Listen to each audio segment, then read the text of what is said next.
a lot better when I talk to staff. And you're welcome to talk fishing too then. You know, anything you want to talk. That's what. So, they're trying to break into this market, from my understanding, over here. We're trying to help them get done over here. And they're giving us a free hour every month here. You got like half a minute. Yeah, the rubber is still burning. Yes. It is. How are you? Yeah, this is Jason. Hey, there's Joanne. Jason Dozier. This is Nita Backridge. She's the chamber director. You're on it. You're on. Hey, Joanne. Good afternoon, Brooksville. We're on the air. WKFA 89.3 FM. We're broadcasting live from the Microtel, Brooksville, Florida. I have with me my lovely co-host, Nita Backridge. Hello, this is Nita with Dade City Chamber. We have a lot of things going on the show today. We're really excited to have all our guests. Yeah, I'm Jim Ashby. We also have Dave Curtis here from, are you from Hernando, PC, or? Well, I'm working here, actually working here taking a movie of this radio show so I can split it up, put it up on YouTube, and you'll be able to see it there probably later on today. It's on Bar Restaurant Network. There's a lot of what happens here was set up by Chef Larry, and Chef Larry's a chef, so I thought I'd put a lot of chef stuff, and you have people coming in with food, and put it up on YouTube so people can see it. So you can see the radio show there. Did Chef Larry doing this weekend or something? Is he doing something in the Hill House, my understanding?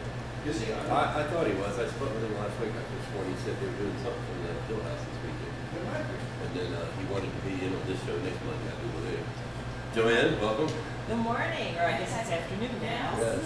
And I know he's doing a live remote from our 50th anniversary party on Saturday at the Greater Dade City Chamber of Commerce. Well, I'm going to get with you in just a second here. I want to introduce Jason. I want to get back with you, and I want you to elaborate on that. We got a lot of things to go over today. I thought we were going to be short here for a while with this girl, but it seems like we're actually putting it together. So, Jason, I'd like you to introduce yourself and tell us a little bit about you. My name is Jason Dozier. We're a couple businesses today that we have out of our office. Jason Tails Charters is what I do. We guide redfish, snook and trout charters, and also using sets for staffing companies.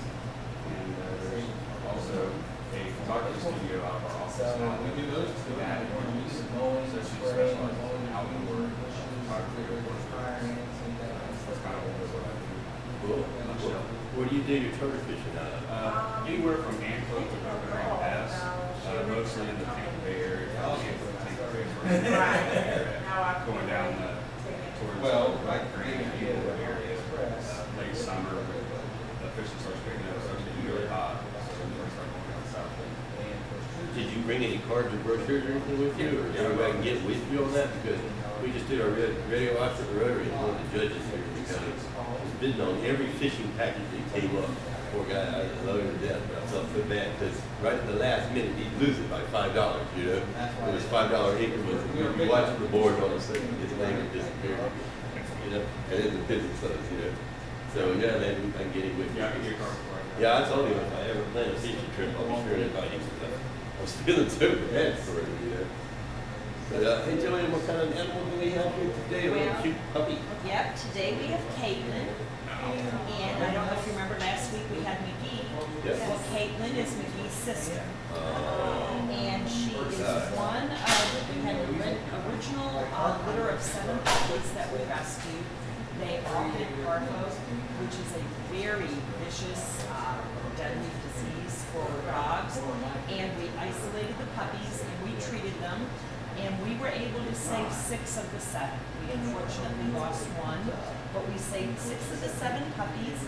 They are all in the pink of health now. They've got shots to date. They're, as you can see, she's just perfectly healthy, and she is the last puppy of this litter left. Today they are processing the adoption on McGee. Someone came in late last week. So Caitlin is the last one of these very sweet puppies.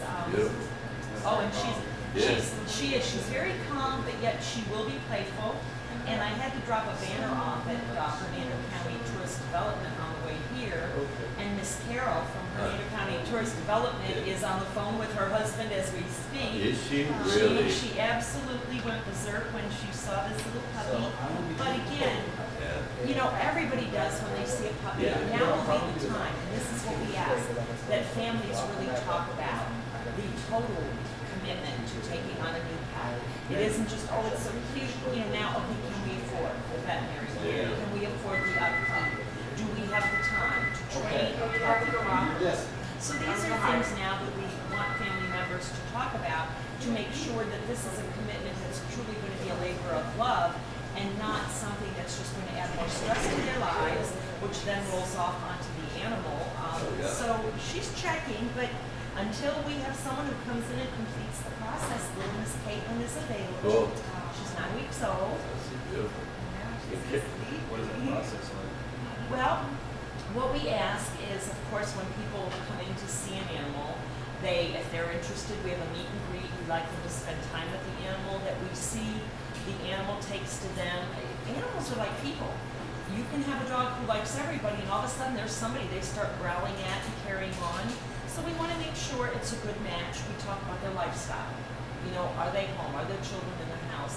Is there somebody who's incapacitated in the house? Because all of this has a bearing on which pet may be the best fit for their family.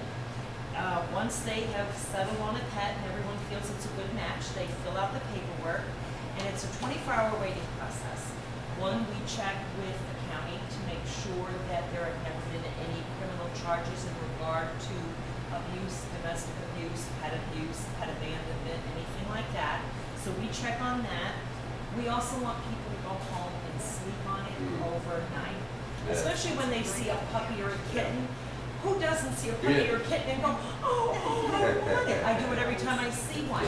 But now we want them to go home, away from that animal, whether it's adult or young, and sleep on it. And if they can get up the next morning and say, yes, I still want that pet, we know this is a commitment. They've given it thought without that emotional tug of the animal being in front of them. And it's given us time to do our check with the county to make sure that we're not placing an animal in an abusive situation. That's great. I mean, you know, it's just, we're not trying to just adopt these animals to just anybody. If you can't handle it, like you just said, you know, you got to know that you really want it, you're ready for it, and you can afford it. You Absolutely. know? I mean, we just had Dr. Helms come out to my house this past week, and because we have 5 of them, it's hard to cart them. So she had a mobile, you know, she came out to our house, and my little Chihuahua Portland cleaned on help. I was so glad because he's got such a little short minute, sometimes he kind of snorts.